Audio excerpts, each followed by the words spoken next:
You're listening to Four Things to Know, a WCCO daily news podcast. Today is Thursday, June 11th. I'm Johnny Connor. Thank you for watching and listening to Four Things to Know today. Let's get to our top story. Vance Boelter changed his plea to guilty today inside a Minneapolis courtroom. This is for the murders of former House Speaker Melissa Hortman, her husband Mark, and the shooting of Senator John Hoffman, his wife Yvette, and the attempted shooting of their daughter Hope. Frankie McClister reports from outside of the federal courthouse just after those changes were made. That new agreement, which the court accepted, said that Boelter agrees to face 2 life terms in prison, followed by another 40 years. Also, both of the parties agreed that he will not be facing the death penalty as well. Now, I'll tell you, it was an emotional time here in the courthouse as we approached the 1-year mark. Boelter appeared in the room in shackles. DFL Senator John Hoffman and his wife were there as the room was completely jam-packed, in addition to an appearance by the Hortman children. Loud sobs could be heard once their parents' murders were discussed. The new agreement deems Boelter's crimes to be more severe due to the targeting of government officials, impersonating a police officer, and more. He pleaded guilty to 6 federal charges, and the U.S. Attorney for Minnesota spoke about those guilty pleas. Political violence is a scourge plaguing America in our times. The murders of Speaker of the House Melissa Hortman and Mark Hortman, shooting of Senator John Hoffman and Yvette Hoffman, and the attempted shooting of Hope Hoffman are among the worst political violence crimes that we have seen. Today, the United States achieved the admissions and the agreement necessary for the perpetrator of those crimes to spend the rest of his life in prison without possibility of release. Those that would commit political violence at any level should take heed. The Department of Justice will seek and obtain the longest prison terms available for your crimes. And we're told that sentencing date will be set within 10 days. The judge says that their goal is to complete his sentencing by the end of July. And as we know, Boelter still faces state charges too. And that brings us to number 2 today. No cameras were allowed in the courtroom today, but our Connor White was inside, and he gives us a better picture of what happened during that hearing. It was, of course, an emotional proceeding in the courtroom at the Minneapolis Federal Courthouse as people involved in this case, as they went through the minutia of the plea deal, of course, had to describe in detail what happened during the political assassinations of Representative Melissa Hortman and her husband, Mark. It was during those moments that we heard crying from the gallery, with the place packed with family, friends, as well as Senator John Hoffman and his wife, Yvette, who Boelter shot and injured that same night last summer. Throughout this, he was calm. He responded to the judge in ways that, given the enormity of what he's facing, sounded quite casual from someone who was observing proceedings in there. A lot of yes sirs, a lot of calm acknowledgments. No emotional outbursts were directed towards him.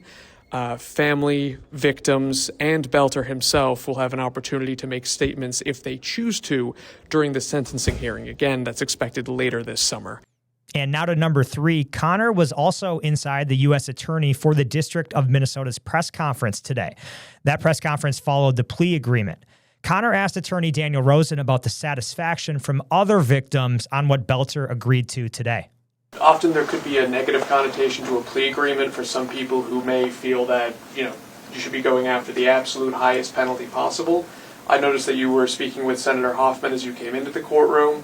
Has there been conversations with victims, the family of victims, ahead of time? Is there satisfaction, so to speak, with where this is shaked out today? So actually, federal law actually requires us to be communicating with victims and the immediate families of victims at certain critical points along the process. We, of course, followed that law, and we have been in communication with them. I certainly want to respect all of the victims' privacy and I would just encourage you to present whatever questions they're prepared to entertain so that they can really answer for themselves. And now to your 4th thing to know today. As Frankie mentioned just a bit earlier, Boelter's plea deal with the U.S. Attorney's Office does not resolve or change any of the state charges against him. Hennepin County Attorney Mary Moriarty released a statement this afternoon saying in part, quote, Mr. Boelter will sit in a Hennepin County courtroom and be held accountable for his actions. We are in contact with the U.S. Attorney's Office about transferring Mr. Boelter into our custody. Moriarty continued saying this was a devastating wave of targeted political violence that shocked our state and the nation. My thoughts are with the Hoffmans and with Mark and Melissa's family and loved ones as the federal phase ends and we approach state prosecution. And I have one other thing for you to note on the Boelter case today. Brooklyn Park Police are preparing for the 1-year mark of the Lawmaker attacks. The department sent out a message to residents letting them know that they should expect to see more police in the neighborhood over this weekend. The message says in part, please be assured that there is no active threat to public safety. The additional patrols are being deployed strictly out of an abundance of caution to provide a reassuring presence, ensure peace, and respect the solemnity of this weekend's memorial observances, end quote. We will, of course, have more on this all throughout the day today on WCCO.com and WCCO TV. Those are the 4 things to know today. Let's get a check-in now on our next weather forecast. Hey guys, thanks for the meteorologist Adam Del Rosso checking in. I know it's been gloomy and gray with those showers moving on through.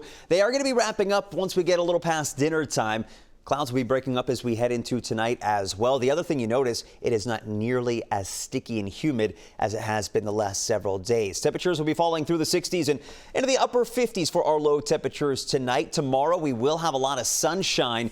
That's going to get us up close to 80 degrees, so a temporary warm-up. It's going to be a little bit breezy as well. Another boundary moves on in as we head into our Friday night. Could fire a couple more spotty showers. Nothing severe with that either, but it is going to drop temperatures for the weekend with highs in the low to mid 70s both days.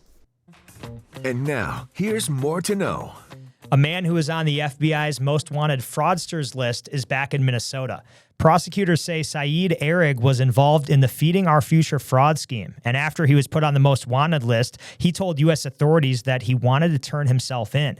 He then flew from Kenya to London to Minnesota. The U.S. attorney made the announcement yesterday afternoon.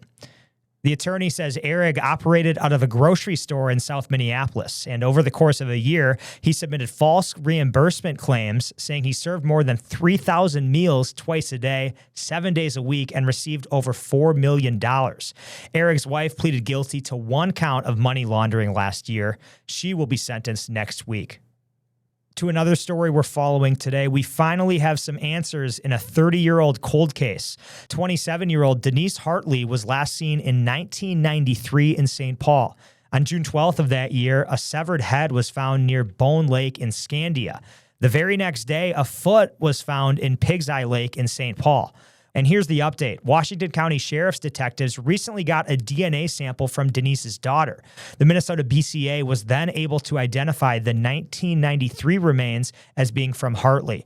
It's not yet known how she died. Take a listen to this, an encounter on a Minnesota trail that 2 men will never forget. We noticed that there was a body in the puddle next to the van. She uttered up to us, "Help me." And that's when we transitioned our form of thoughts to this is a rescue mission. Adam Sandbeck and Mike Gravelin found a missing woman stuck in the mud. She had been there for 3 days. Video shows rescue crews rushing to help free the 68-year-old on Saturday. The men who found her say she had been stuck on her back and was badly sunburned. They say her van got stuck on the trail, so she got out and fell into the mud that she said was like quicksand.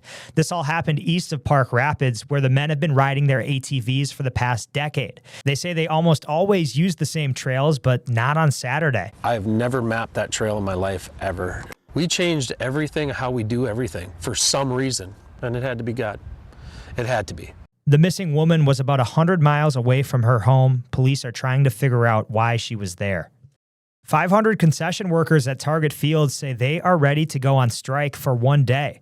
They work for the Delaware North Company and earn minimum wage. Today they said they will go on strike on June 22nd. That's when the Twins take on the Los Angeles Dodgers. The union workers who serve food and drinks at Twins games do not get health insurance through their employer. We spoke with Adam, who's a bartender at Target Field. One of my coworkers, he pays over $1,500 a month for his health insurance for him and his family. That's just crazy. You know, that's why I'm here. Delaware North needs to agree to a fair health care proposal. Me and my coworkers are ready to strike for our health care and our future. The workers did tell us that they have negotiations with the company scheduled for later today. For the first time ever, Minneapolis City Hall hosted a drag show.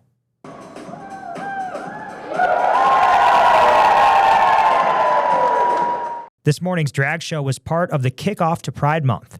Minneapolis City Council and city employees honored the LGBTQ plus community with a breakfast and reception as well.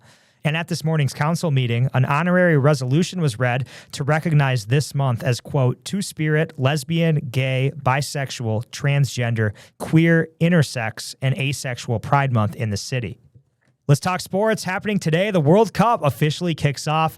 It's the first game out of a total of 104 matches. It starts in Mexico City. It's South Africa versus, of course, Mexico. But you will have to wait until tomorrow to cheer on the U.S. men's team. They face off against Paraguay in Los Angeles tomorrow night.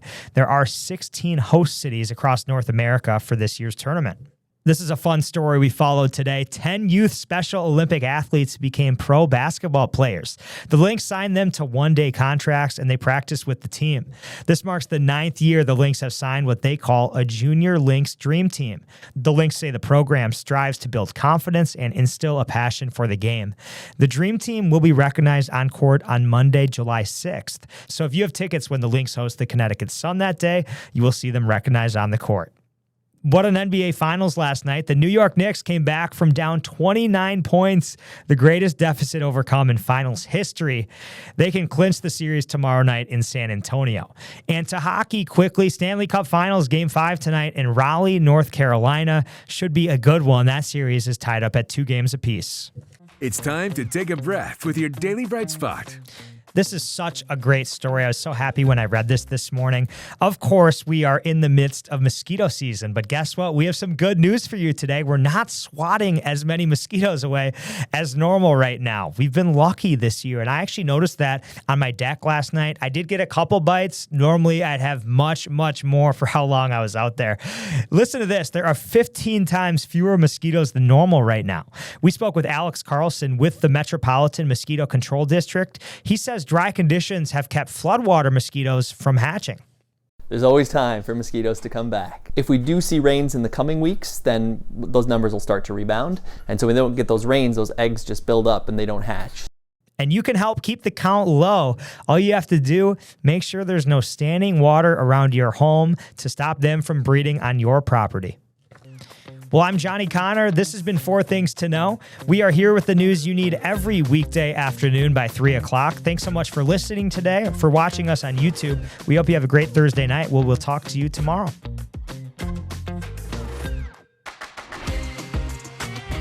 Listen to 4 Things to Know, a WCCO Daily News podcast, wherever you get your podcasts. Love podcasts? Love Minnesota? Check out the WCCO podcast studio lineup. Hear the top stories of the day with 4 Things to Know. Discover top female athletes and teams from around the state on women in sports. Dive into stories about faith and belief, from your local leaders to your neighbors next door, with Bigger Than Belief. Stay in the know on the go with the WCCO podcast studio. Go to WCCO.com/podcasts.